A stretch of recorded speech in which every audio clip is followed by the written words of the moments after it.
8 specialists, 53 days. Not one of them could tell Wesley Harrington why his son was dying. The marble floors of Harrington Manor gleamed under the November afternoon sun, polished to perfection by staff who moved through the estate like ghosts. Everything looked pristine, beautiful, controlled. But behind the mahogany doors of the nursery, death was creeping closer. Wesley stood in his office phone pressed against his ear, staring at medical reports that might as well have been written in a foreign language. Dr. Ashworth's voice crackled through the speaker, apologetic but firm. Mr. Harrington, I've consulted with colleagues at Johns Hopkins and Boston Children's. We've run every test imaginable. Metabolic panels, genetic screenings, environmental toxicology. The symptoms simply don't match any known pediatric condition. Wesley closed his eyes. His hand tightened around the phone until his knuckles went white. There has to be something, he said. His voice was rough, scraped, raw from too many sleepless nights. Children don't just deteriorate without cause. I understand your frustration, but sometimes medicine has limits. We're doing everything isn't enough. Silence hung between them, heavy, suffocating. Dr. Ashworth cleared his throat. I'm sorry, Mr. Harrington, truly. We'll keep monitoring, but at this point, I recommend preparing yourself for difficult possibilities. The call ended. Wesley set the phone down slowly, carefully, as if any sudden movement might shatter what little control he had left. 14 months ago, he'd buried his wife. Now he was watching his 16-month-old son fade away, and the greatest medical minds in the country were telling him to give up hope. He wouldn't accept that. He couldn't. But hope was becoming harder to hold. A soft knock interrupted his thoughts. Mr. Harrington. The voice belonged to Vivienne Blackwell, the head nanny who'd been with the family for 17 years. Miss Brennan has arrived. She's waiting in the foyer. Wesley straightened. Rosalind Brennan, Margot's best friend, the woman his wife had asked in her final conscious moments to watch over Finn if anything happened. He'd resisted calling her for months. Pride perhaps, or fear. Fear that needing help meant admitting he was failing as a father. But Finn was running out of time, and Wesley was running out of options. Send her up, he said. Rose Brennan stood in the foyer of Harrington Manor and felt the weight of 14 months crash over her like a wave. The last time she'd been here, Margot was alive. They'd sat together in the sunroom drinking tea, laughing about something small and unimportant. Margot had been radiant that day, glowing with the kind of happiness that came from loving deeply and being loved in return. 3 weeks later, she was dead. A car accident, they said. Brake failure on a winding road. Instant. Painless. Rose had never believed in painless death. Pain always found a way to linger even after the body stopped feeling it. She touched the edge of the marble console table, running her fingers along the cool surface. Everything in this house was expensive, elegant, untouchable. But beneath the polish, Rose sensed something wrong, something rotting. She'd felt it the moment she stepped through the door. Footsteps echoed from the grand staircase. Rose looked up. Wesley Harrington descended slowly, deliberately, like a man carrying the weight of the world on his shoulders. He looked older than she remembered, thinner. His tailored suit hung loose at the shoulders, and dark circles shadowed his eyes. But it was the expression on his face that stopped her cold. Grief, desperation, and something else, guilt. Rose. He reached the bottom of the stairs and extended his hand. Thank you for coming. She took his hand. His grip was firm but trembling slightly. I should have come sooner, she said quietly. When you called last week, you had your reasons. His voice was gentle understanding. Margot's death was hard on you too. I know that. Rose swallowed the lump forming in her throat. Heart didn't begin to cover it.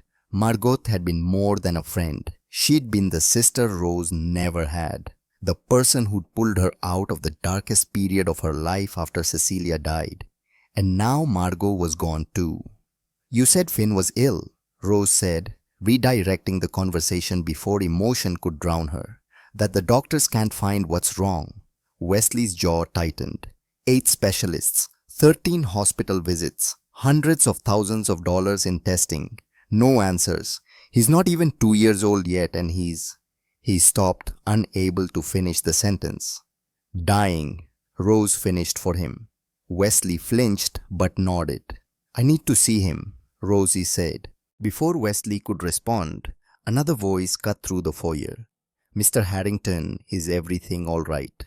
Rose turned.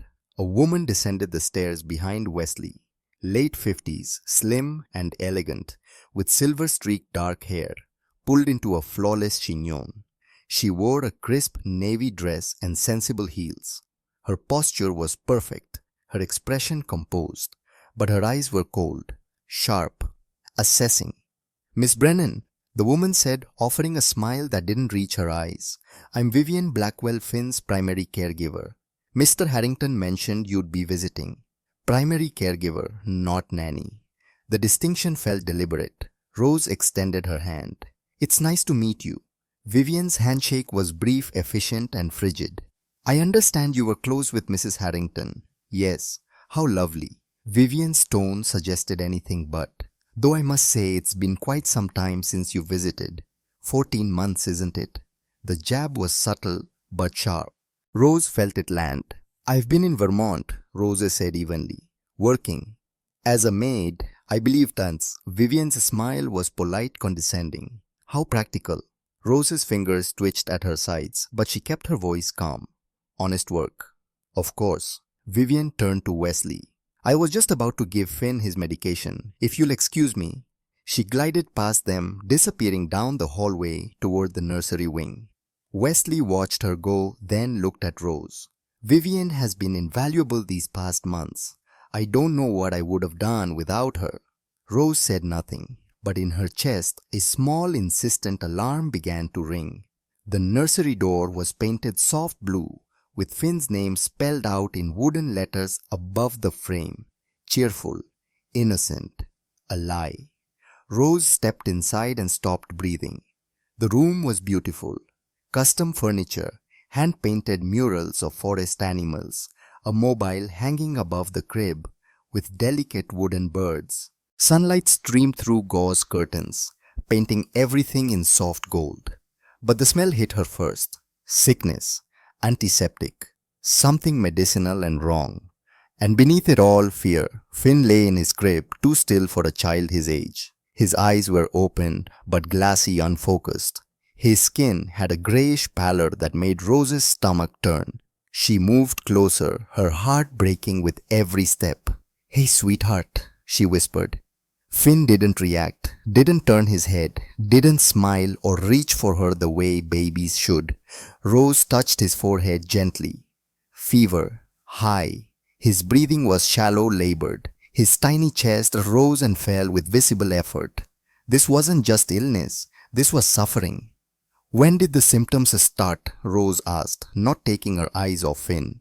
Wesley stood in the doorway, unable to look directly at his son.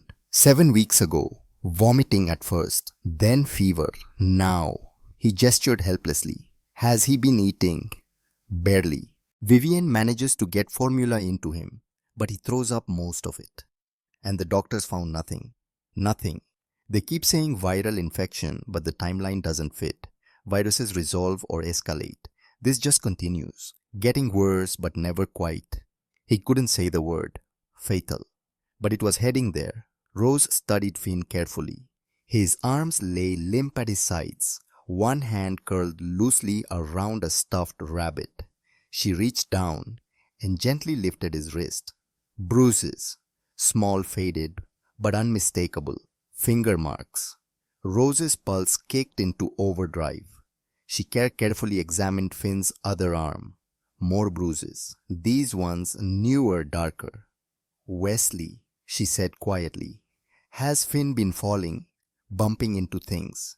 He barely moves anymore. Vivian says he's too weak. Rose's jaw tightened. She pulled back Finn's sleeve, slightly revealing another bruise on his shoulder. This one was shaped like a handprint. Someone had gripped this baby hard enough to leave marks. Mr. Harrington. Vivian's voice sliced through the room. She stood in the doorway, holding a bottle and a small medicine cup. Finn's medication is due. Rose straightened. What medication? Vivian's smile was patient patronizing. His fever reducer, Tylenol, as prescribed by Dr. Ashworth. May I see the bottle? I beg your pardon. The Tylenol bottle, I'd like to see it. Vivian's expression didn't change, but something flickered in her eyes. Annoyance, wariness. Miss Brennan, I've been administering medications to children for over 30 years. I hardly think. I'm not questioning your experience, Rose said calmly. I'd just like to see what he's taking. Vivian's smile froze.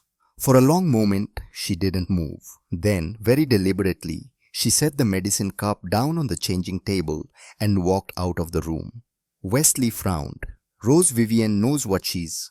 Look at his arms, Rose interrupted. She pulled back Finn's sleeves, fully revealing the full extent of the bruising.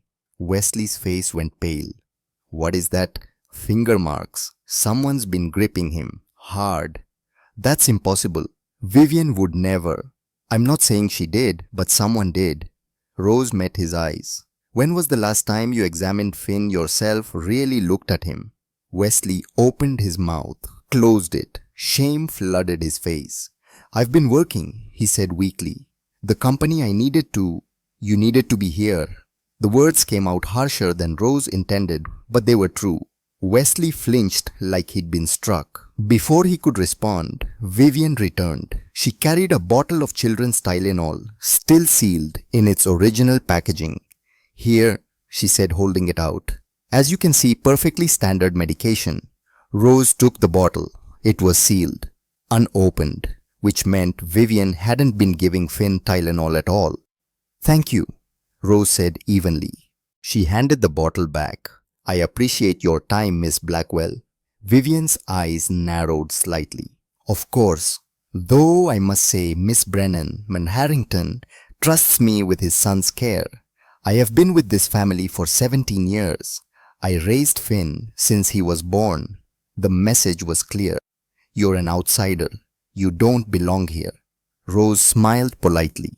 Then I'm sure you won't mind if I stay for a few days. To help, as Margot would have wanted. The temperature in the room dropped 10 degrees. Vivian's smile became brittle.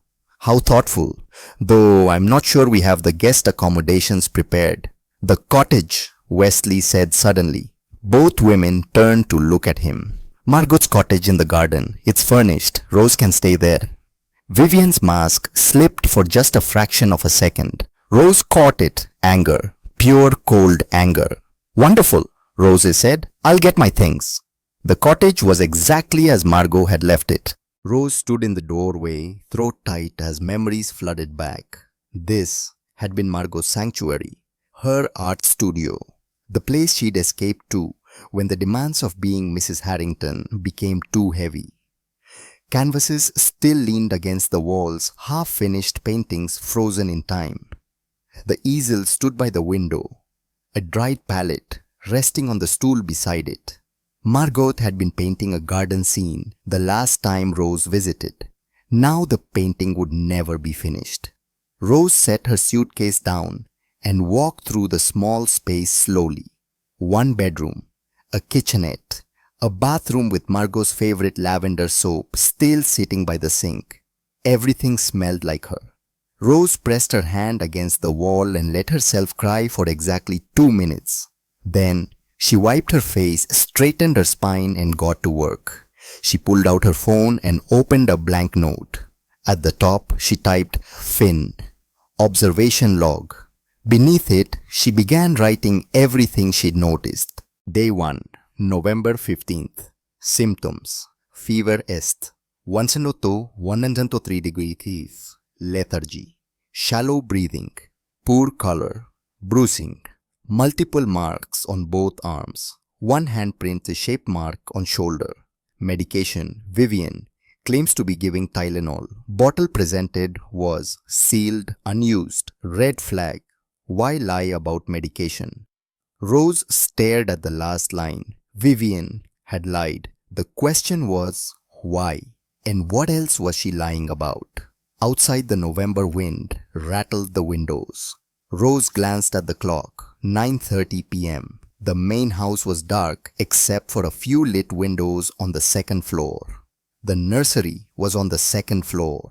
Rose grabbed her jacket and slipped out of the cottage. The manor was silent. Rose moved through the dark hallways like a shadow, careful to avoid the boards that creaked the corners where motion sensors might catch her.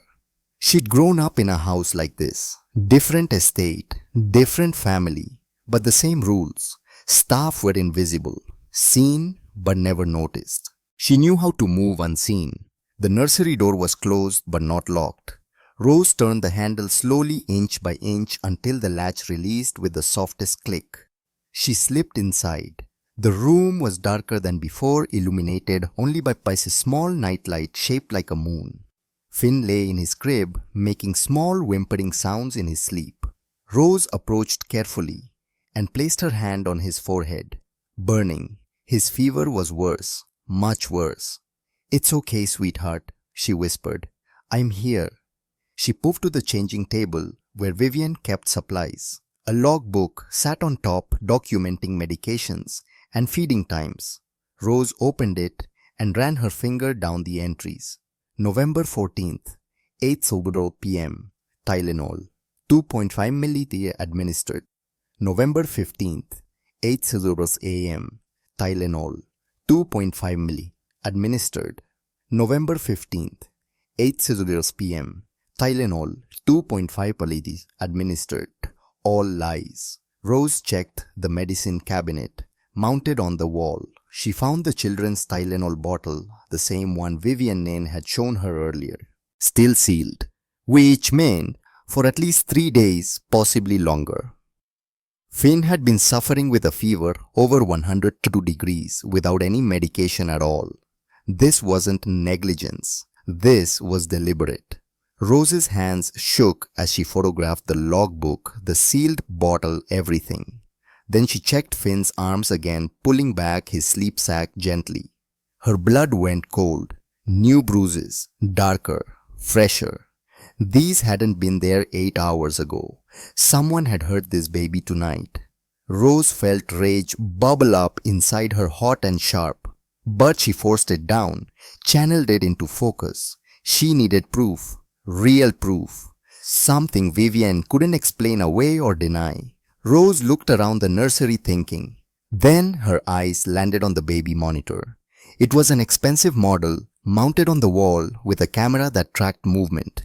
But Wesley had mentioned the feed went to a tablet that Vivian kept. Rose pulled out her phone and opened the settings for her old baby monitor, the one she'd used when she worked as a nanny in Vermont. It was sitting in her suitcase, unused. If she could install it here, hidden, she could record everything. But first, she needed to understand what she was dealing with. Rose returned to the medicine cabinet and examined everything inside. Standard infant care items, diaper cream, gas drops, saline spray, bandages, and then pushed to the back. She found something that didn't belong. A small bottle, no label, filled with clear liquid. Rose picked it up carefully and held it to the light. Not water. The liquid was slightly viscous, like syrup. She opened the cap and sniffed.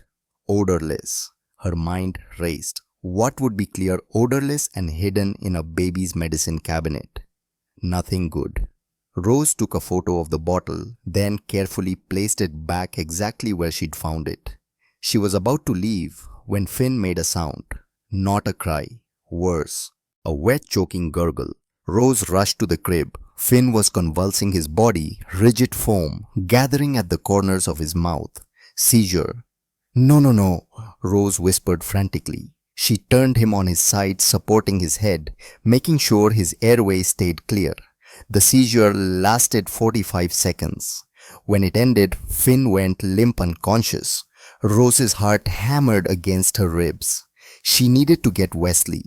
Get help. But something stopped her. The foam at Finn's mouth. She'd seen this before. 2 years ago, with Cecilia. Her little sister had seizures near the end. The doctor said it was brain damage from the prolonged illness. But they'd never found the source. Until it was too late. until the autopsy revealed slow poisoning. Rose stared at Finn's tiny pale face and felt the pieces click into place. The unexplained symptoms, the doctors finding nothing, the lies about medication, the bruises, the hidden bottle. Someone was poisoning this baby. And Rose knew exactly who. Rose didn't sleep that night. She sat in the cottage, laptop open, researching. Clear, odorless liquids that could cause seizures, fever, vomiting, and progressive weakness in toddlers. The list was short, but one substance kept appearing in medical journals, case studies, and forensic reports. Digoxin, a heart medication derived from foxglove plants. In therapeutic doses, it regulated heartbeat. In excessive doses, especially in children, it was deadly. Symptoms of digoxin toxicity: nausea, vomiting, weakness, confusion, seizures, cardiac arrhythmia. Exactly what Finn was experiencing. Rose's hands trembled as she read further. Digoxin was nearly impossible to detect in standard toxicology screens unless specifically tested for. It mimicked viral illness perfectly. And it was the perfect murder weapon. Slow, subtle, undetectable. Unless someone knew what to look for. Rose closed the laptop and pressed her palms against her eyes. She needed proof, not suspicion, not theory. Proof. But how a soft knock on the cottage door made her jump. She checked the time. 6:15 a.m. Rose opened the door. Wesley stood on the step, still in yesterday's clothes, looking like he hadn't slept either. He had another seizure last night, Wesley said without preamble. Vivian called the on-call nurse. They said it's normal for his condition. It's not normal, Rosie said. I know. Wesley ran a hand through his disheveled hair. Rose, I need to know. Do you think something else is going on here? Something the doctors aren't seeing? Rose looked at him, saw the desperation in his eyes, the fear, the guilt. She made a decision. Can I trust you? She asked quietly. What? Can I trust you? Wesley, completely. He stared at her confused and alarmed. Of course. Why? Rose opened the door wider. Come inside, we need to talk. Rose told him everything, the sealed Tylenol bottle, the forged logbook, the bruises appearing overnight, the hidden bottle in the medicine cabinet, the foam at Finn's mouth during the seizure, and finally her suspicion about digoxin poisoning. Wesley listened in silence, his face growing paler with each revelation. When Rose finished, he sat motionless, staring at nothing. Vivian, he finally whispered. You're saying Vivian is poisoning my son. I'm saying someone is, and she's the only person with constant access to him. But why? She's been with this family since before Finn was born. She loved Margot. He stopped, something flickering across his face. She loved Margot. Rose leaned forward. What is it? Wesley stood abruptly and walked to the window. The will. Margot's will. What about it? Margot had made arrangements for Vivian. A significant sum, $2.5 million. It was meant to be part of her retirement, her security. Margot felt she owed Vivian that after 17 years of service. Rose's pulse quickened, and a week before the accident, Margot changed it. Wesley's voice was hollow. She found discrepancies in the household accounts. Money missing, 17,000 here, 8,000 there. It had been going on for years. Vivian was stealing. Margot never confronted her about it. She didn't want a scene, but she amended the will, reduced Vivian's inheritance to 75,000, put the rest in Finn's trust. Rose felt the final piece fall into place. Vivian knows about the change. She was there when Margot met with the lawyer. She brought tea. I remember because Margot seemed tense that day. Wesley turned back to Rose. Do you think that's why? The question hung in the air. Do you think that's why Margot died? Rose thought about brake lines failing on a winding road. Thought about how convenient that accident had been. Thought about a woman who just lost $2.5 million. We need to search her room, Rose said. Wesley shook his head. We can't just... Your son is dying. Rose stood, meeting his eyes. If I'm right, every minute we waste is another minute that poison is in his system. We need proof. Now. Wesley stared at her for a long moment. Then he nodded. Vivian takes Finn to the pediatrician this morning at 9. She'll be gone at least an hour. Rose checked her watch. That gives us 40 minutes. Vivian's private suite was on the third floor, separate from the main staff quarters. Rose and Wesley stood outside the door at 8:53 a.m. listening to the sounds of Vivian's car pulling away down the gravel drive. "Last chance to back out," Rose said. Wesley opened the door. The suite was immaculate. Everything in its place, not a speck of dust anywhere. The bed was made with hospital corners, the desk organized with military precision. Rose had never trusted people who lived without mess. Life was messy. People who pretended otherwise were usually hiding something. "You take the bathroom," Rose said. "I'll search in here." They moved quickly, carefully replacing everything exactly as they found it. Rose went through the desk drawers first. Bills paid in full. Receipts meticulously organized. Bank statements showing a modest but stable account. Nothing unusual. She moved to the closet. Clothes hung in color-coordinated order. Shoes lined up perfectly. Purses arranged by size. Rose ran her hands along the top shelf and felt something solid. A box. She pulled it down carefully. It was wooden, about the size of a shoebox with a small brass lock. Rose tried the clasp. Locked. She looked around and found a letter opener on the desk. It took 30 seconds to jimmy the lock. Inside the box, Rose found a world of secrets. Photographs first, old ones faded. A young Vivian holding a baby boy, maybe 2 years old. The child had dark curly hair and bright eyes. He was laughing in the photo, reaching for the camera. Rose flipped it over. Written in neat script, Harrison age 2. More photos. Harrison at various ages. Always alone with Vivian. Never with another parent. Then the photos stopped. No pictures of Harrison older than 2.5. Rose's chest tightened. She dug deeper into the box and found newspaper clippings. Local child dies of unexplained illness. Mother seeks answers after son's sudden death. Medical mystery. Toddler's death leaves doctors baffled. All dated 22 years ago. All about Harrison Blackwell, Vivian's son. Rose felt sick. "Rose," Wesley's voice came from the bathroom, sharp with tension. "You need to see this." Rose carried the box into the bathroom. Wesley stood by the medicine cabinet holding a small prescription bottle. "Digoxin," he read from the label. "Prescribed to Adelaide Blackwell.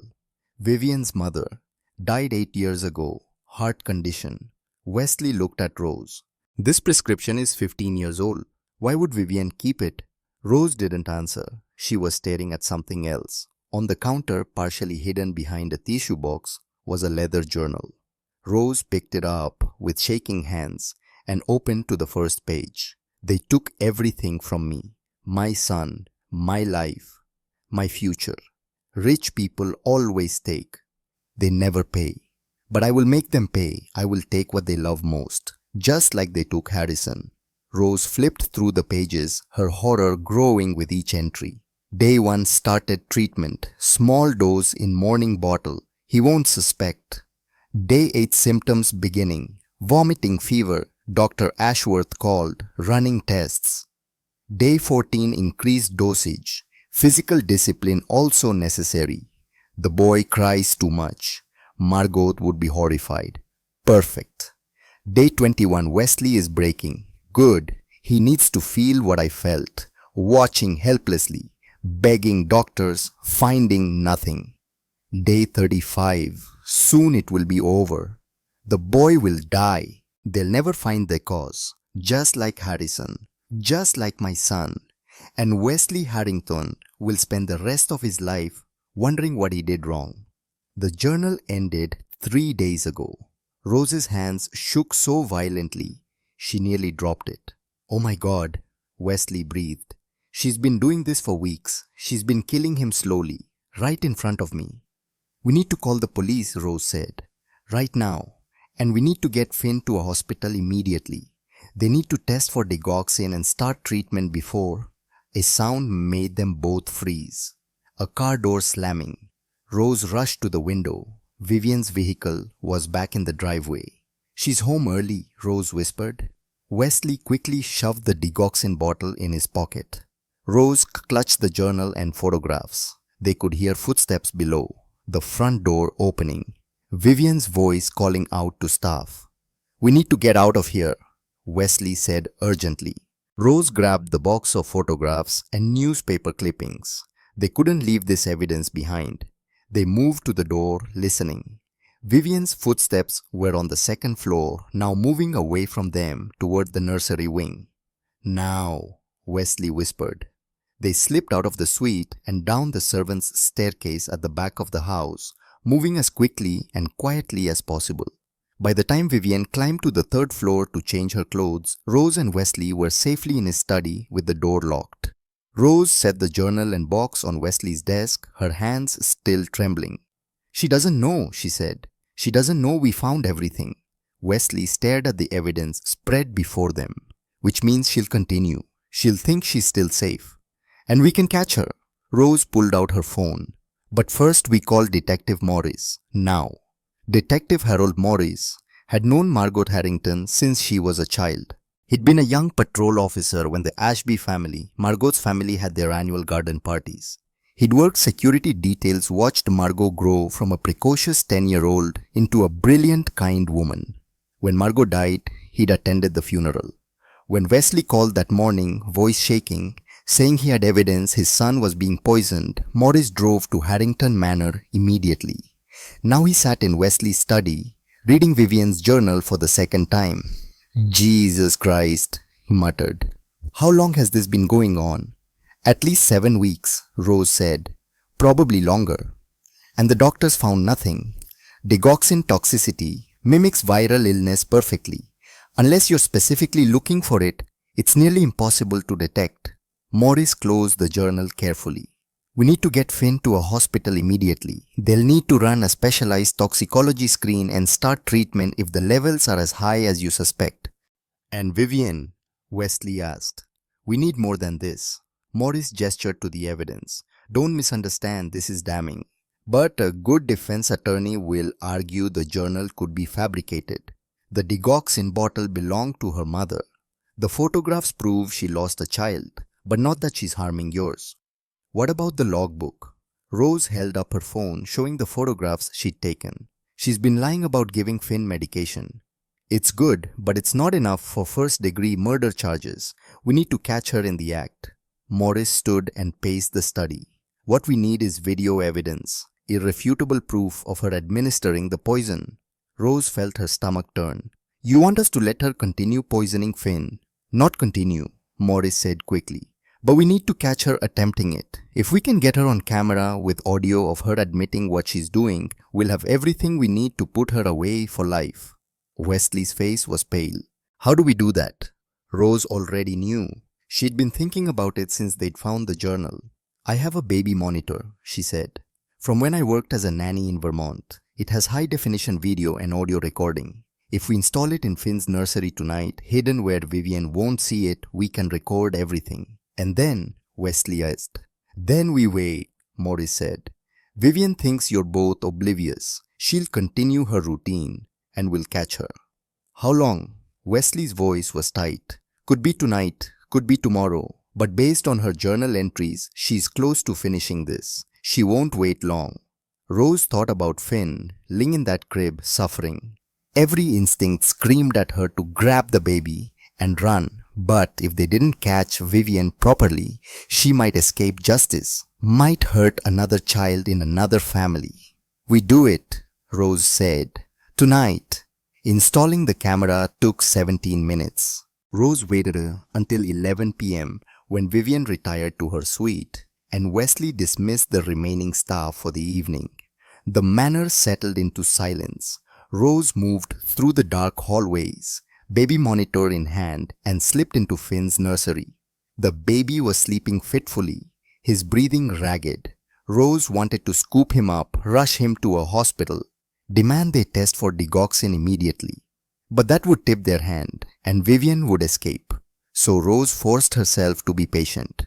She positioned the camera on top of a tall bookshelf, angled to capture the entire room, the crib, the changing table, the medicine cabinet. The lens was tiny, hidden behind a stuffed elephant.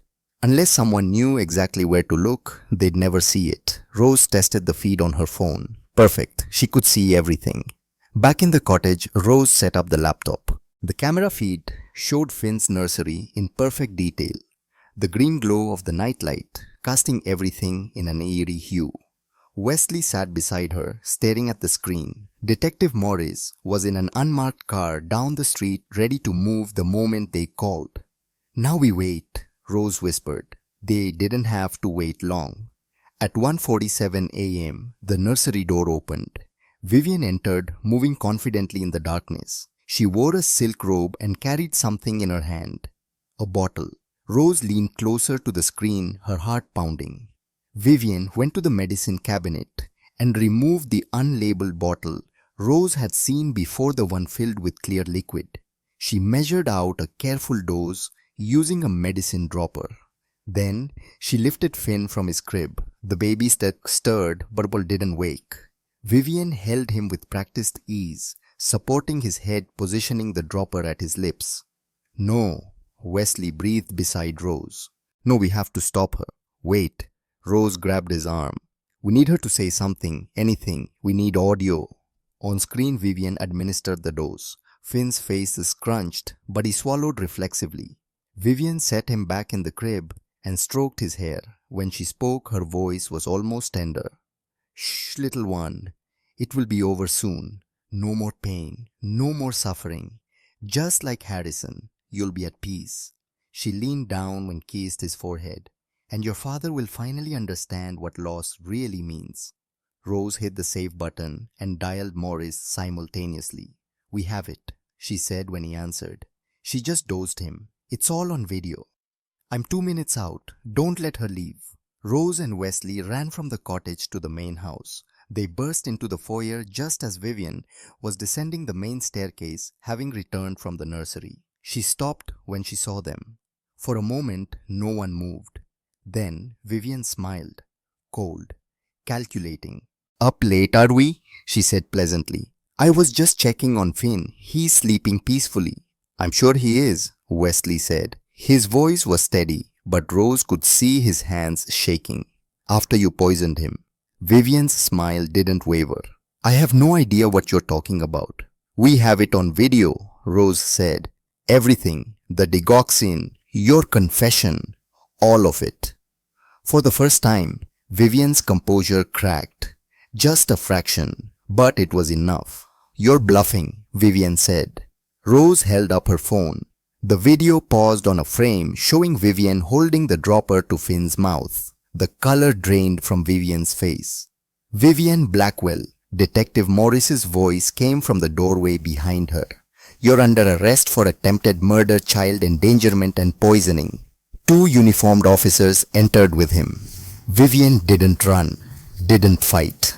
She simply stood there as they handcuffed her, her expression blank. As the officers led her past Wesley and Rose, she stopped. "You think this changes anything?" she said quietly. "Margot is still dead, and nothing you do will bring her back."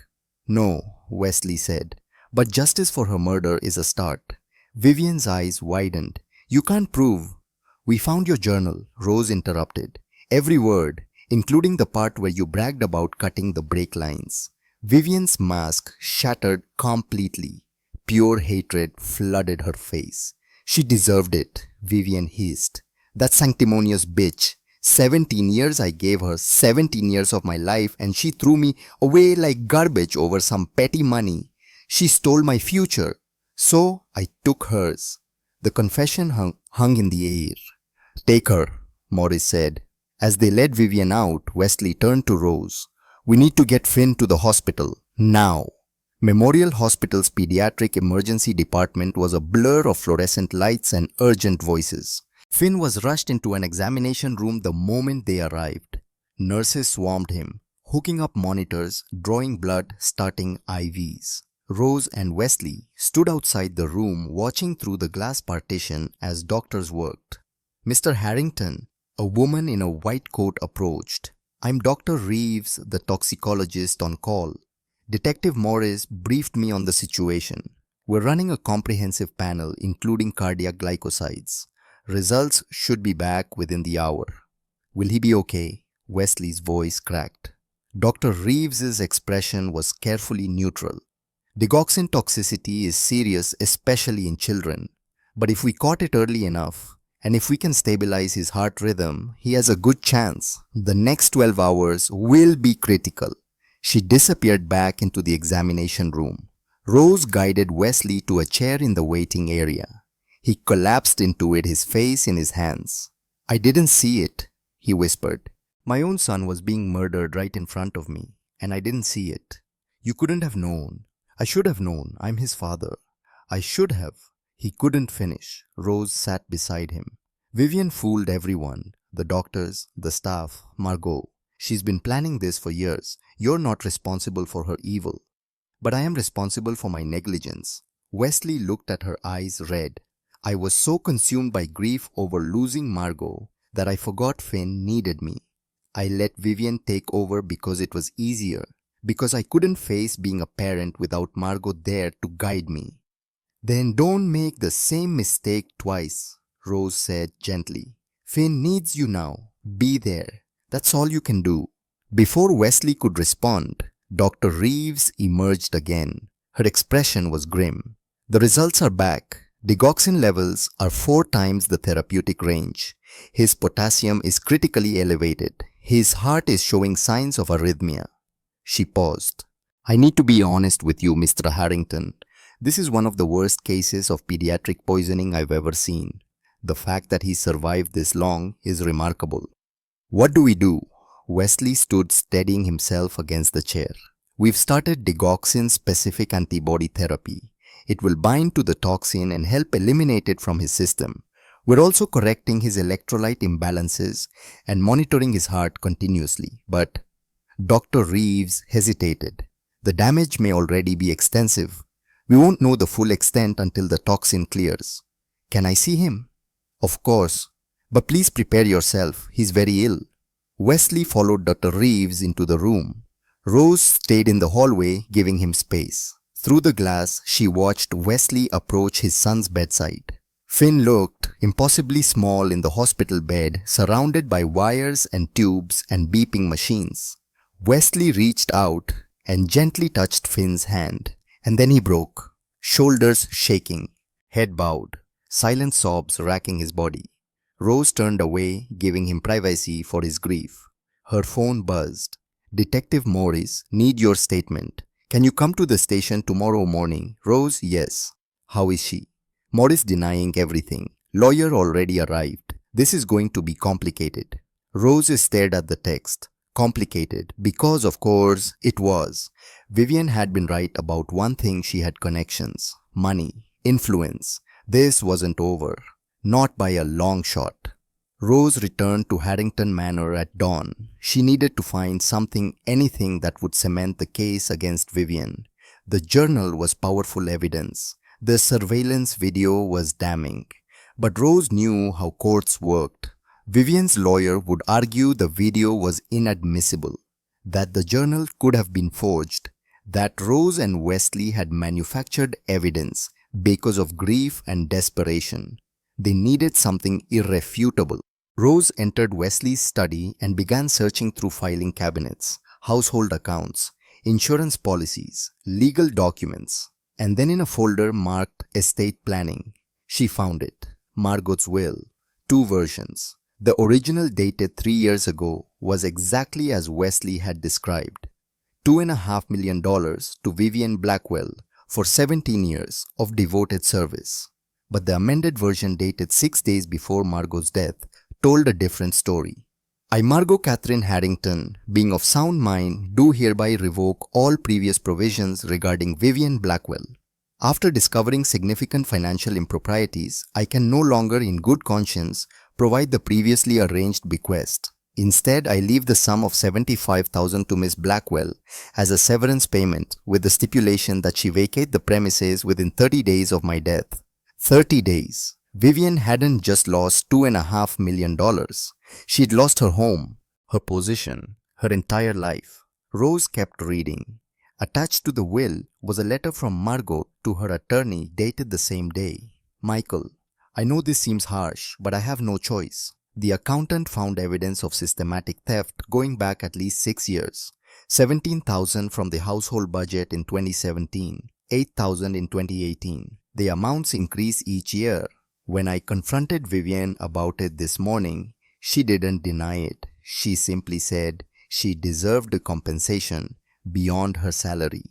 I cannot trust someone who steals from my family to care for my son. I have decided not to press charges, but she must go. Please ensure the amended will is filed immediately. Rose's hands shook as she photographed every page. This was the motive. Clear, documented, undeniable. Vivian had lost everything because Margot discovered her theft, and 4 days later, Margot was dead. Rose's phone rang. Wesley. Rose Finn's heart rhythm has stabilized. Dr. Reeves says he's responding to treatment. He's going to make it. Relief flooded through her. Thank God. But there's something else. Something I need to tell you. Wesley's voice was strained. I called our family attorney, explained the situation. He's filing an emergency protective order, but he says Vivian's lawyer is already working on bail. What Hakan, her lawyer is Marcus Brenner. You know that name. Rose felt sick. Everyone in legal circles knew Marcus Brenner. He specialized in representing the wealthy elite. His win rate was legendary because he knew how to manipulate juries, intimidate witnesses, and exploit every technicality. When Rose asked, "Bail hearing is tomorrow afternoon." Brenner's arguing she's not a flight risk, that she has deep ties to the community, that the evidence is circumstantial. We have video of her poisoning Finn. We have video of her giving him medicine. Brenner will argue she believed it was legitimate medication, that she was following a doctor's orders, that any harm was unintentional. That's insane. That's Marcus Brenner. Wesley sighed. Rose, I need you to be prepared. This is going to get ugly. Brenner will attack your credibility, your past, anything he can use to discredit you. I don't care. I care. You've already been through so much. Then we make sure the case is airtight. Rose looked down at the photographs of the will on her phone. And I think I just found exactly what we need. The next 72 hours blurred together. Detective Morris interviewed Rose for 6 hours, taking detailed statements about everything she'd observed. The forensics team processed Vivian's suite, collecting the digoxin bottle, the journal, the photographs, the medication logs. A mechanic examined Margot's wrecked car, which had been stored in a police impound lot, and confirmed the evidence of brake line tampering. And through it all, Finn lay in the hospital, slowly improving, but still critical. Rose barely slept. She sat in the cottage, reviewing evidence, preparing for what was coming. Because Wesley was right, this was going to be a war. On the morning of the third day, Wesley called. Vivian made bail. Rose's stomach dropped.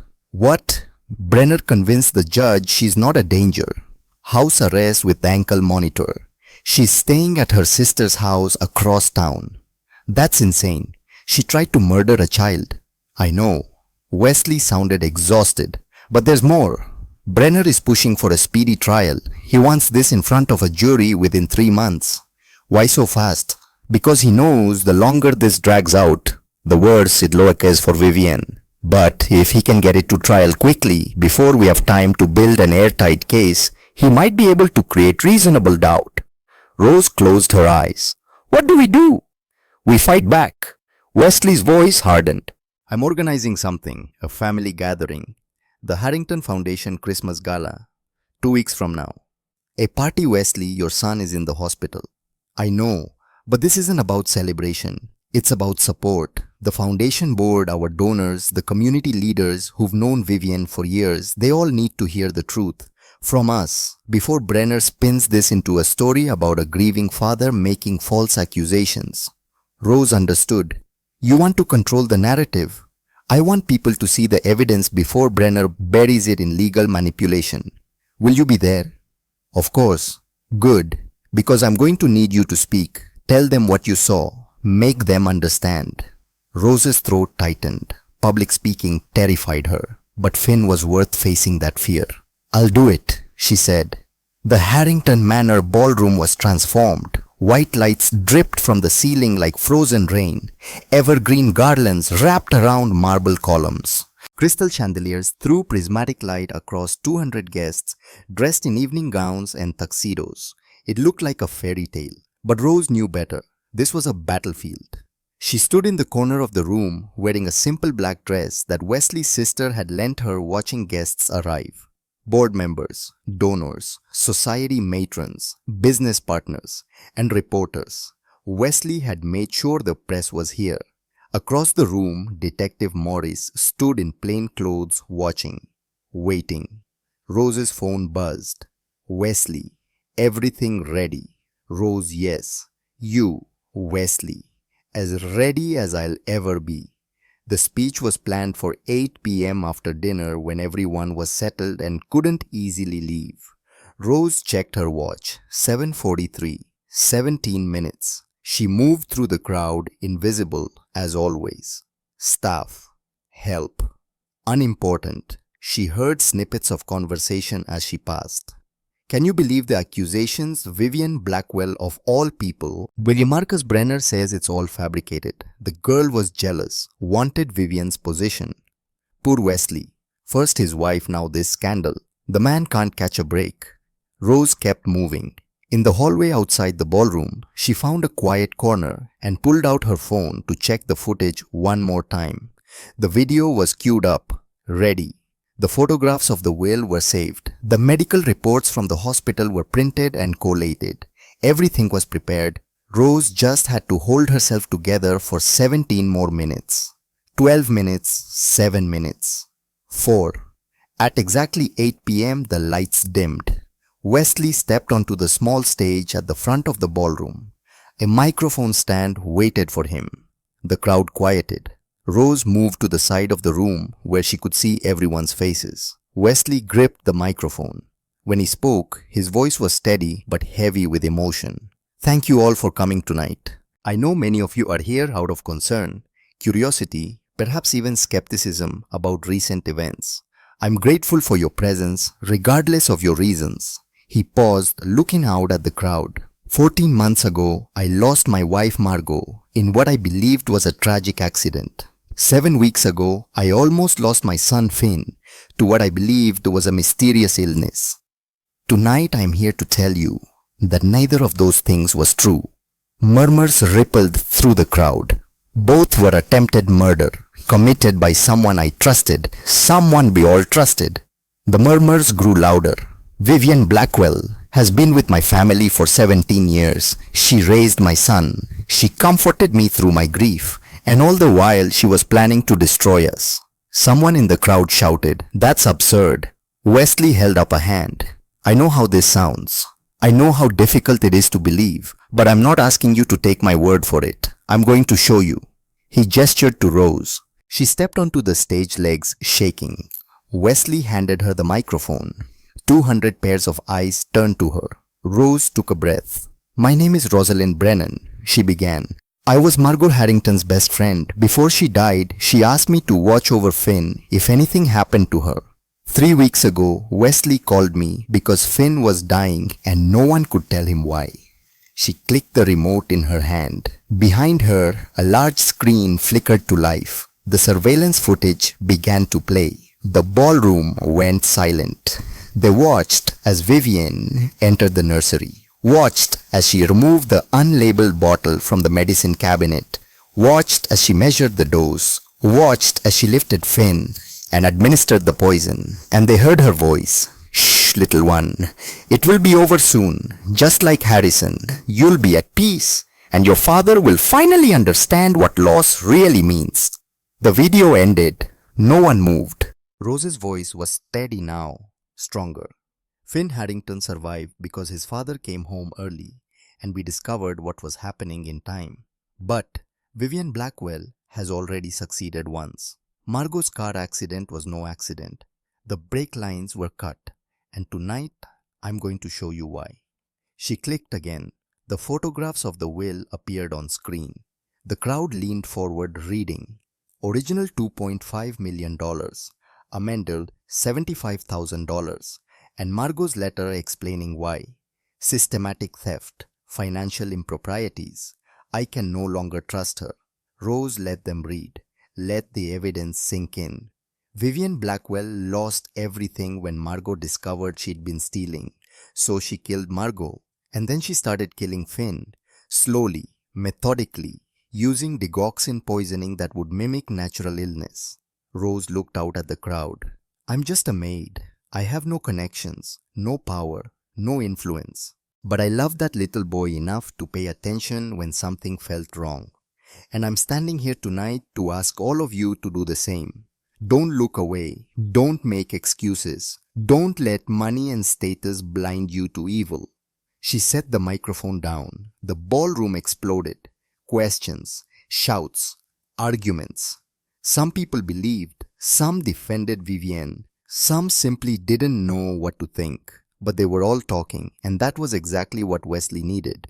Rose stepped off the stage, her legs almost giving out. Detective Morris appeared at her elbow. Hell of a speech, he said quietly. Brenner's going to be furious. Good, Rose yeed. They'd thrown the first punch. Now they had to be ready for Vivian to punch back. The punch came faster than expected. Rose was walking back to the cottage through the gardens when she heard footsteps behind her. She turned. A figure stepped out of the shadows. Not Vivian, but someone else. A man in an expensive suit carrying a briefcase. Miss Brennan, Marcus Brenner's. May I have a word? Rose's pulse kicked up. I don't think we should be speaking without Detective Morris present. This isn't an official conversation. Brenner smiled, but it didn't reach his eyes. Just a friendly warning. I don't need warnings from you. You might want to reconsider. Brenner opened his briefcase and pulled out a folder.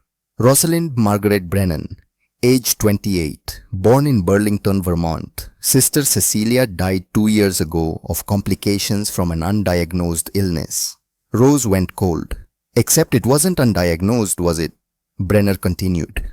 The autopsy revealed arsenic poisoning, slow, deliberate, fatal, and you were the primary caregiver. I was cleared of any involvement. Cleared, yes, but investigated for 6 months. Some people still wonder if the police got it right. Brenner closed the folder. Imagine what a jury will think when they hear about your history.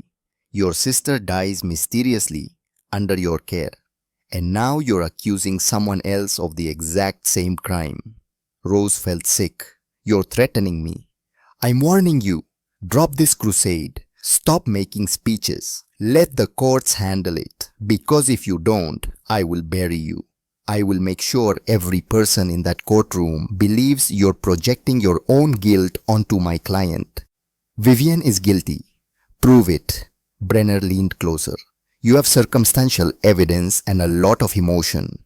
I have 17 years of impeccable service and a team of experts who will tear apart every piece of your so-called proof. Who do you think the jury will believe? He turned to leave, then paused. One more thing. If my client ends up harmed in any way, if she has an accident, if someone threatens her, if anything happens, I'll make sure you're the first person investigated. Stay away from her, Miss Brennan, for your own good. He walked away, disappearing into the darkness. Rose stood frozen, her hands shaking. She pulled out her phone. Rose, we have a problem. Wesley. What happened, Rose Brenner knows about Cecilia. He's going to use it against me. Wesley, come to the main house. We need to talk now. Rose looked back at the cottage, and for the first time since this began, she felt real fear. Not of Vivian, but of losing Rose sat in Wesley's study, the weight of Marcus Brenner's threat pressing down on her chest like a stone. Across the desk, Wesley studied her with concern. Beside him sat Catherine Morrison, an attorney who specialized in criminal defense. She was in her 60s with steel gray hair and eyes that missed nothing. Tell me exactly what Brenner said, Catherine instructed. Rose recounted the conversation in the garden, word for word. When she finished, Catherine leaned back in her chair. He's fishing, she said finally. The Cecilia situation was thoroughly investigated and you were cleared. But he's right about one thing, perception matters. A jury hears you were investigated for poisoning your sister and suddenly reasonable doubt creeps in. So what do we do? Wesley asked. We control the narrative. Catherine opened her briefcase and pulled out files. Rose, I need you to tell me everything about Cecilia's death. Every detail. We're going to address it head-on before Brenner can weaponize it. Rose's throat tightened. She hadn't talked about Cecilia in months. The grief was still too raw, but Finn was worth opening old wounds. She was 5, Rose began quietly. She started getting sick about 8 months before she died. Vomiting, weakness, seizures, just like Finn. The doctors couldn't figure it out. They tested for everything: metabolic disorders, genetic conditions, environmental toxins. And they found nothing, Catherine asked. Not while she was alive. It wasn't until the autopsy that they discovered arsenic in her system. Someone had been poisoning her for months. Who? Rose's hands clenched in her lap. My stepfather. He confessed after the police confronted him with the evidence. He'd taken out a life insurance policy on Cecilia 6 months before she got sick. $500,000. Catherine wrote notes. But you were investigated. Because I was her primary caregiver. I fed her, gave her medication, put her to bed every night. The police thought maybe I was involved, or at least complicit. They questioned me for weeks. Rose's voice cracked. They thought I'd let him kill her, or helped him do it. Wesley reached across the desk and touched her hand. Rose. But they cleared me. Rose continued, pulling herself together. Because I'd been the one trying to save her. I'd taken her to 17 different doctors. I'd kept detailed records of everything: food symptoms, medications. I'd begged the police to investigate. When they finally arrested my stepfather, he admitted I had no idea what he was doing. Catherine nodded slowly. That's actually helpful. It establishes a pattern. You're someone who investigates when something feels wrong. You don't ignore red flags. You pursue answers. Brenner will still use it to make her look obsessed, Wesley said. Maybe. But we can flip it. Rose's experience with Cecilia is exactly why she recognized what was happening to Finn. She'd seen these symptoms before. She knew what to look for. Catherine closed her file. We make this your strength, not your weakness. Rose wanted to believe that, but fear still coiled in her stomach. There's something else, she said. Brenner warned me to stay away from Vivian. He implied that if anything happens to her, I'll be blamed. Catherine's expression hardened. That's witness intimidation. Did anyone else hear him say that? No, it was just the two of us. Then it's your word against his. But it tells me something important. They're worried. Vivian is vulnerable right now and Brenner knows it. He's trying to prevent you from finding more evidence. What more evidence could there be? Wesley asked. We have the video, the journal, the digoxin, the will. We have enough to arrest her. We may not have enough to convict her. Catherine stood and walked to the window. Brenner is very good at creating reasonable doubt. He'll argue the video shows Vivian giving Finn medicine, not poison. He'll say she believed it was legitimate medication. He'll claim the journal entries are vague, open to interpretation. He'll suggest Rose planted evidence because of her history. That's insane, Rose said. That's the American justice system. Catherine turned back to them. We need something irrefutable. Something that proves intent beyond any shadow of doubt. Like what? Wesley demanded. Catherine was quiet for a moment. Then she said, like catching her trying to finish what she started. The plan was dangerous. Rose knew that, but it was also their only option. Vivian was under house arrest at her sister's home wearing an ankle monitor, forbidden from leaving except for approved court appearances and medical appointments. But that didn't mean she couldn't still hurt them.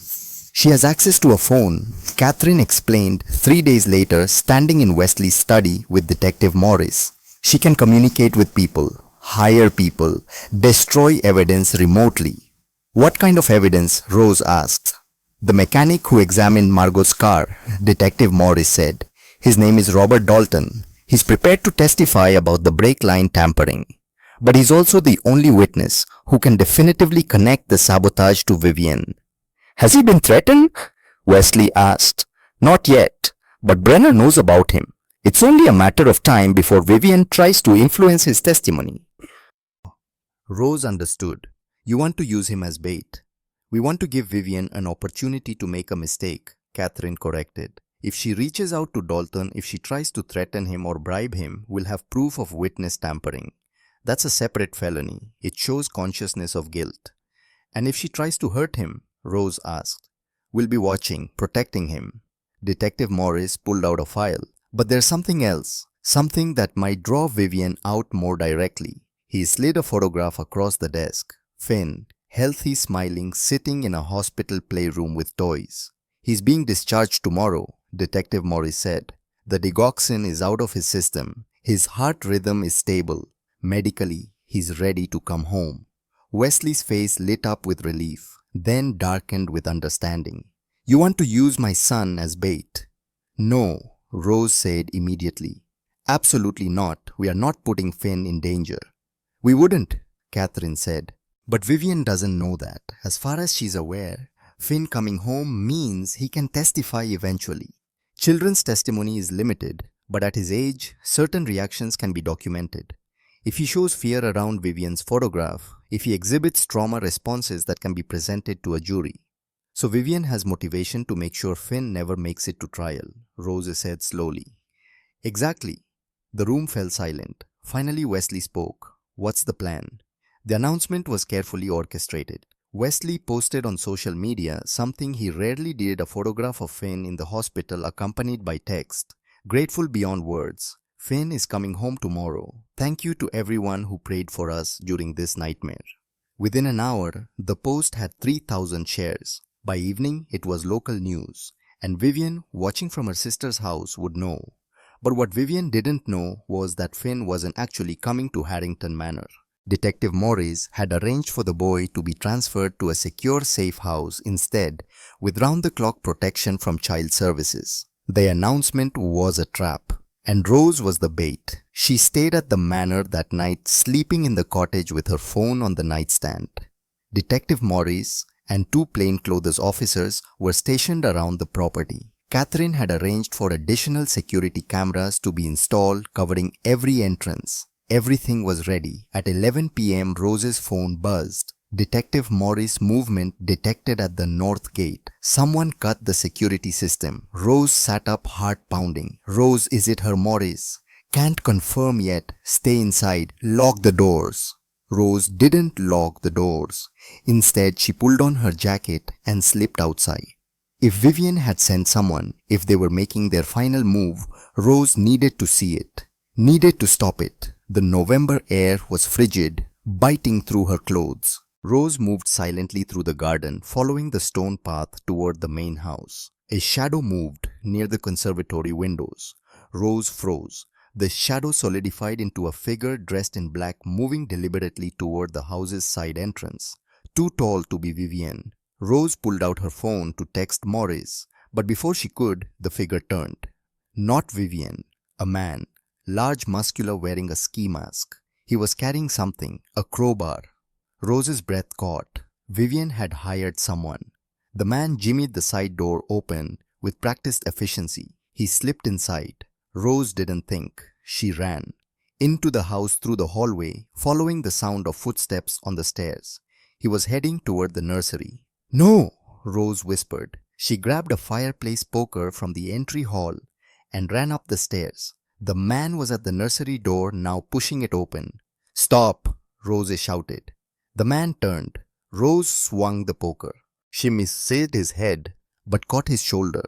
He grunted and stumbled backward. Security, Rose screamed. Help! The man recovered and lunged at her. Rose dodged, bringing the poker up again, but he was faster. He grabbed it, wrenched it from her hands, and shoved her hard. She hit the wall, the air knocked from her lungs. The man turned back toward the nursery. Rose scrambled to her feet and threw herself at him, grabbing his jacket, pulling him back. You're not touching that baby, she snarled. He spun, fist raised, and stopped. Detective Morris stood at the top of the stairs, gun drawn. Police, on the ground, now. The man didn't move. Now. The man dropped to his knees, hands behind his head. Two uniformed officers appeared, cuffing him quickly. Rose sagged against the wall, shaking. Morris approached her.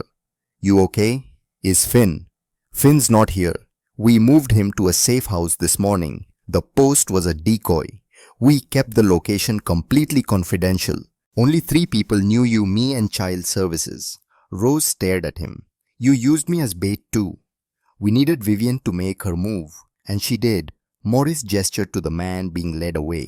"He'll talk. He'll tell us who hired him, and then we'll have everything we need."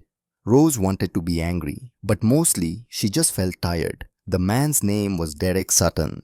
He was a private contractor, the kind who did jobs no one wanted to discuss in polite company. And within 3 hours of his arrest, facing charges of attempted murder, breaking and entering an assault, he made a deal. Rose sat in the observation room with Wesley watching through one-way glass as Detective Morris interviewed Sutton. "Who hired you?" Morris asked. Sutton leaned back in his chair. "I want immunity. You broke into a home to harm a child. You're not getting immunity, but if you cooperate, I'll recommend reduced charges, 20 years instead of life." Sutton considered this, then nodded. "Vivian Blackwell. She contacted me through an encrypted messaging app 4 days ago. Said she needed someone to handle a problem. Offered me $50,000 cash. What was the problem? The kid. The Harrington kid. She said he needed to have an accident before the trial. Make it look like the father was negligent. Smother him with a pillow, she said. Quick, clean." Rose felt bile rise in her throat. "And you agreed?" Morris's voice was hard. "I needed the money, and she said the kid was already damaged, brain damaged from poison or whatever. Said it would be a mercy." "A mercy?" Morris repeated, disgust evident. "Did Vivian mention anything else? Any other crimes she'd committed?" Sutton shrugged. "She was chatty after we made the deal. Said she'd gotten away with murder once already. The wife, Margot. Said cutting brake lines was easier than she expected. Said rich people never check their own cars." Morris leaned forward. "She confessed to murdering Margot Harrington." "Yeah. Said it was justified, that Margot had stolen from her." Sutton looked at the camera, knowing he was being recorded. "I'm telling you everything. That's the deal, right? I cooperate. I get reduced charges." "We'll see," Morris said. He stood and left the interrogation room. In the observation room, Catherine was already on her phone. "I'm calling Brenner," she said. "This changes everything.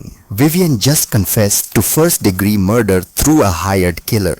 There's no way he can defend this." Rose watched Sutton through the glass. He looked calm, unbothered, like hiring someone to kill a baby was just another job. "There are evil people in this world," Wesley said quietly beside her. "Real evil. I didn't want to believe Vivian was one of them. But she is." Rose took his hand. "At least it's over now."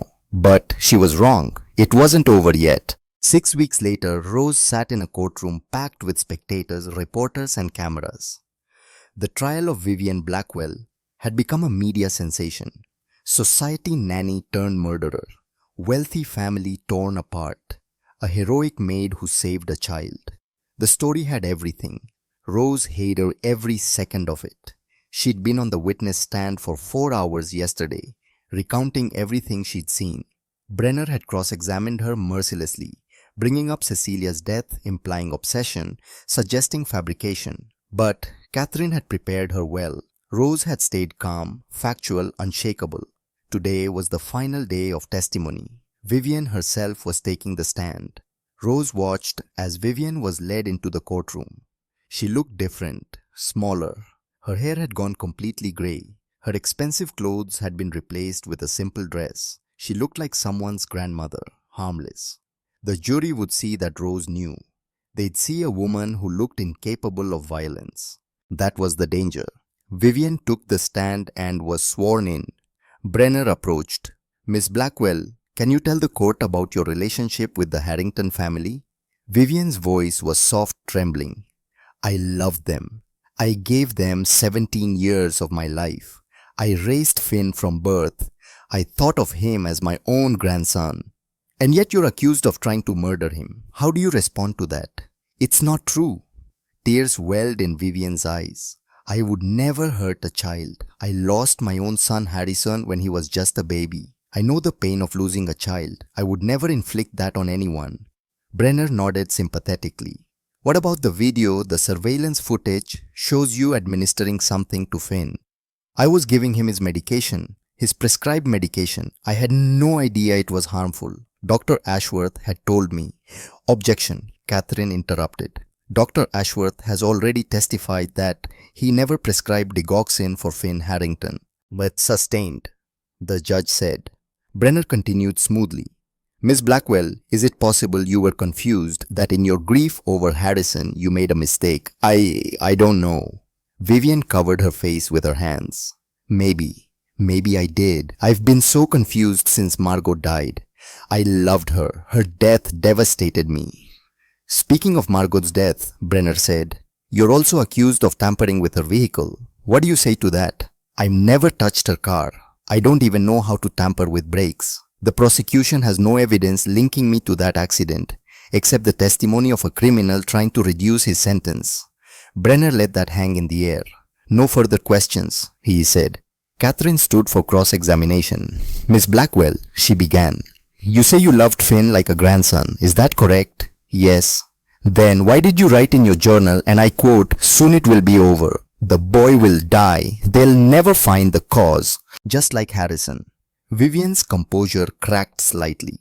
That journal was taken illegally from my private quarters. Answer the question, please. Those were just thoughts, dark thoughts. After losing Harrison after Margot's death, I was struggling mentally. Writing helped me process grief. Interesting. Catherine picked up another document. Did grief also make you hire Derek Sutton to smother Finn in his sleep? I never. Mr. Sutton has testified under oath that you paid him $50,000 to kill Finn Harrington. He has text messages, financial records, and a recorded conversation. Was that also grief? Vivian's face went pale. I was scared, she whispered. Scared I'd be convicted of something I didn't do. Scared of prison. I panicked. I made a terrible mistake. You made several terrible mistakes. Catherine's voice was sharp now. You poisoned a baby for 7 weeks. You murdered your employer. You hired a killer. And now you're sitting here pretending to be a victim. Objection. Brenner stood, argumentative. Withdrawn. Catherine turned to the jury. No further questions. Vivian was led off the stand and closing arguments began. Rose barely heard them. She was too busy watching the jury. 12 faces. 12 strangers who would decide if justice was served. Some looked sympathetic to Vivian. Some looked disgusted. Rose couldn't tell which way they'd vote. After 90 minutes of deliberation, the jury sent word. They had a verdict. The courtroom fell silent as the jury filed back in. Rose gripped Wesley's hand so tightly, her knuckles went white. The judge addressed the foreperson. Has the jury reached a verdict? We have your honor. Please read it. The foreperson stood holding a piece of paper. In the matter of the state versus Vivian Blackwell on the charge of first-degree murder in the death of Margot Harrington, we find the defendant guilty.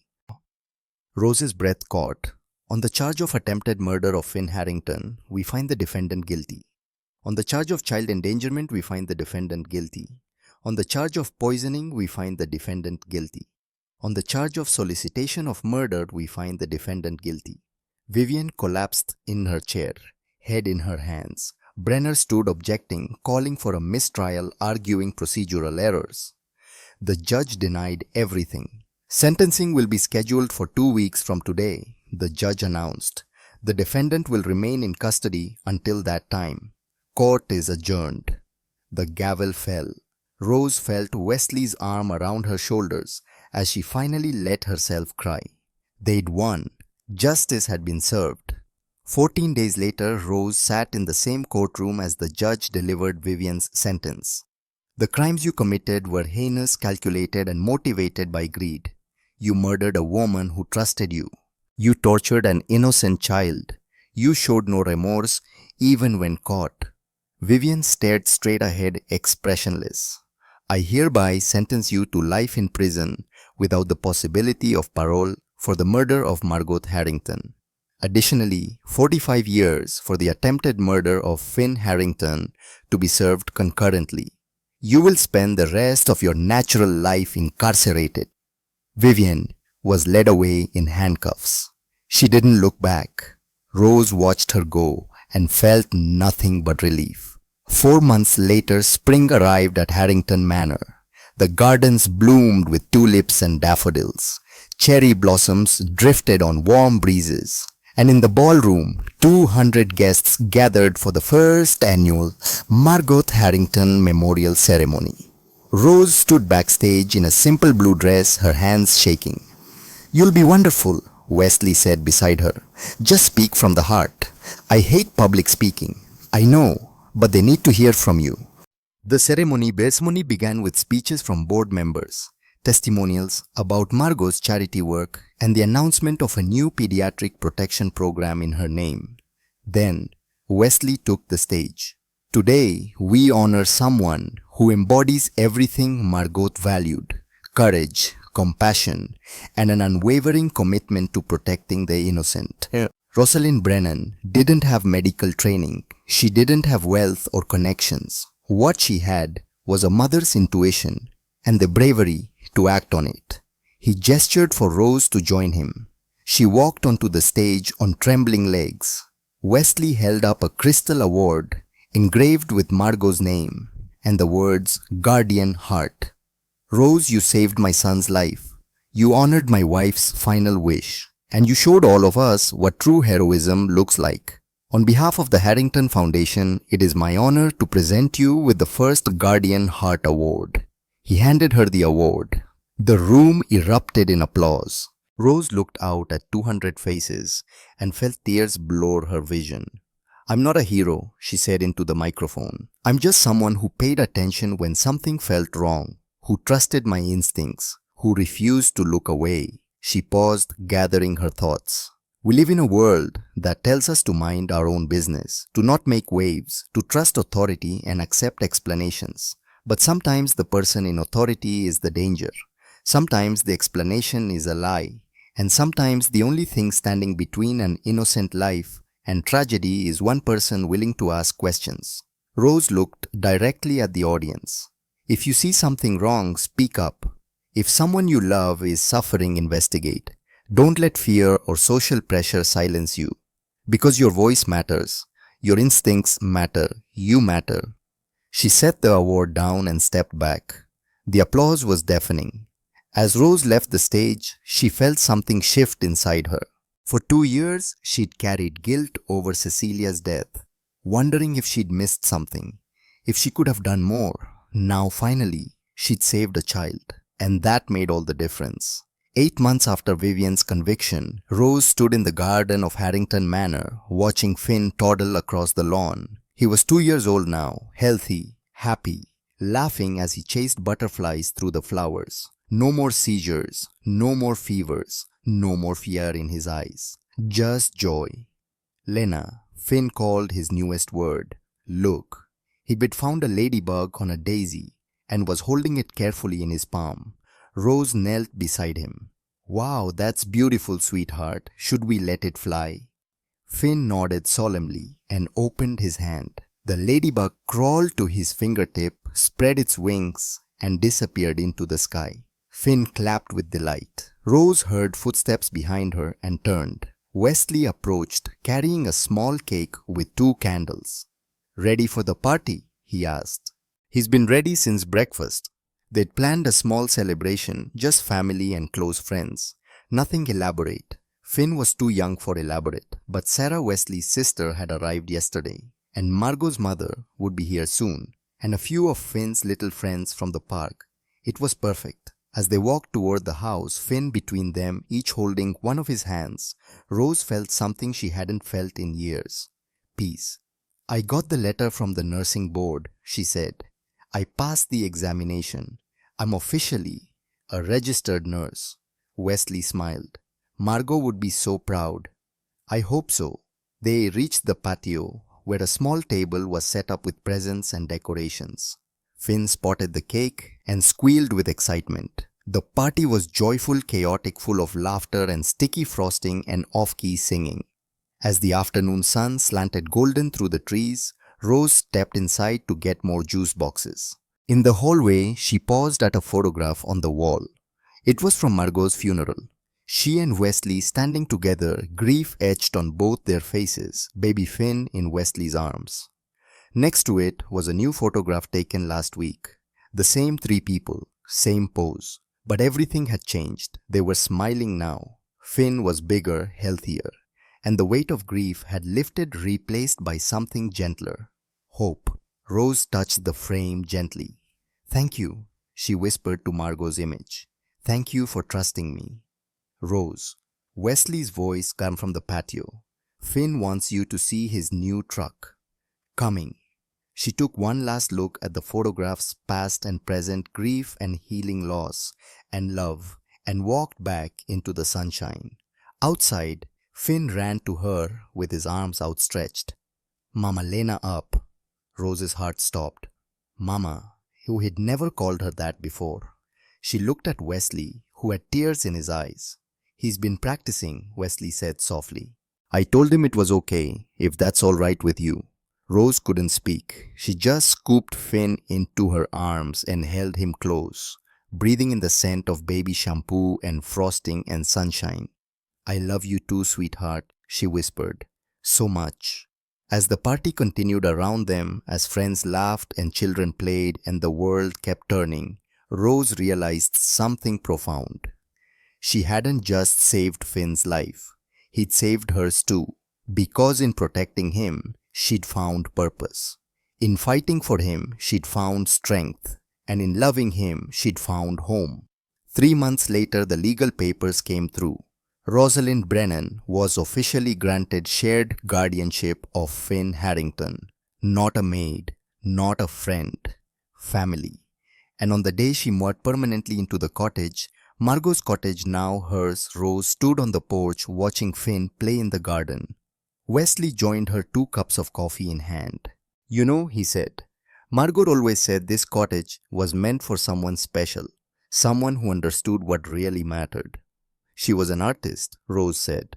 "She saw beauty everywhere. She saw beauty in you." Wesley handed her a coffee. "She told me once, a few weeks before she died, that if anything ever happened to her, you were the only person she'd trust with Finn. She said you had a mother's heart." Rose wiped her eyes. "I wish she could see him now. I think she can." They stood in comfortable silence, watching Finn chase a ball across the grass. The boy who'd nearly died. The boy who'd survived against impossible odds. The boy who'd brought them all back to life. "What are you thinking?" Wesley asked. Rose smiled. "That sometimes the worst tragedies lead to unexpected blessings. That sometimes the people who aren't blood become the truest family. And that sometimes saving someone else is the only way to save yourself." Finn looked up and waved. "Mama len papa comple." They went, and in that moment under the spring sun with a child's laughter ringing through the air, everything was exactly as it should be. 1 year later, Rose stood in the pediatric ward of Margot Harrington Memorial Hospital wearing scrubs with her name embroidered on the pocket, Rosalind Brennan RN. She'd been working here for 6 months now, specializing in cases of suspected abuse and neglect, using her experience to save other children, other Finns, other Cecilias. Today, she was evaluating a 3-year-old girl named Emma, who'd been brought in with unexplained bruising and failure to thrive. The parents seemed concerned, loving, but something felt off. Rose knew that feeling now, trusted it. She documented everything, asked careful questions, and made a call to Child Protective Services, just to be safe, just to be sure, because Rose had learned the most important lesson of all. When something feels wrong, don't look away. Don't stay silent. Don't wait. Speak up, even if your voice shakes, especially then, because sometimes one voice is all it takes to save a life. Later that evening, Rose drove back to Harrington Manor. The estate felt like home now, not just a place where she worked, but where she belonged. She parked the car and walked through the garden to the cottage. Inside, Finn was already asleep in his room. The second bedroom Rose had converted into a space just for him with his favorite books and toys and a nightlight shaped like a spaceship. Rose checked on him, pulling his blanket up and brushing his hair back gently. His stirred eyes fluttering open. "Mama Lena home," he murmured sleepily. "I'm home, sweetheart. Go back to sleep." "Love you. I love you too." He was asleep again before she left the room. Rose made herself tea and sat on the porch watching the stars emerge one by one in the darkening sky. Her phone buzzed with a text from Wesley. "Finn with you." "Yes." "Fast asleep." "Already checked on him." "Good." "Sarah wants to do brunch Sunday." "Finn's choice, pancakes or waffles." "Definitely pancakes. With chocolate chips." "Done. See you tomorrow." Rose smiled and set the phone down. This was her life now. Not perfect, but whole. Not without scars, but healing. She thought about Margot sometimes. Wondered what her friend would think of how things had turned out. The cottage was no longer an art studio, but a home for the woman who'd saved her son. The foundation bore her name and protected countless children. And Finn was growing up surrounded by love, never knowing how close he'd come to losing everything. Margot would approve, Rose decided. She'd be proud. A breeze rustled through the garden, carrying the scent of jasmine and possibility. Rose closed her eyes and breathed it in. Tomorrow, she'd go back to the hospital and save more children. Tomorrow, Finn would wake up and they'd make pancakes together. Tomorrow, Wesley would probably burn the bacon again and they'd laugh about it. Tomorrow was full of small, perfect moments. And Rose had learned something precious. After surviving the darkness, you appreciate the light so much more. She finished her tea, locked the cottage, and climbed into bed. As sleep claimed her, she thought about all the lives that had intersected to bring her here. Cecilia, whose death taught her to recognize poison. Margot, whose trust gave her purpose. Finn, whose survival gave her redemption. And Vivian, whose evil reminded her that darkness exists, but so does the courage to fight it. Rose's last thought before sleep was simple. I'm exactly where I'm supposed to be. And she was. In memory of those who see the invisible, hear the voiceless, and protect the powerless. Your vigilance matters. Your courage matters. You matter. If you or someone you know is experiencing abuse, please contact National Child Abuse Hotline 1-800-4A. Child 1-800-422-4423. National Domestic Violence Hotline 1-800-799-7233.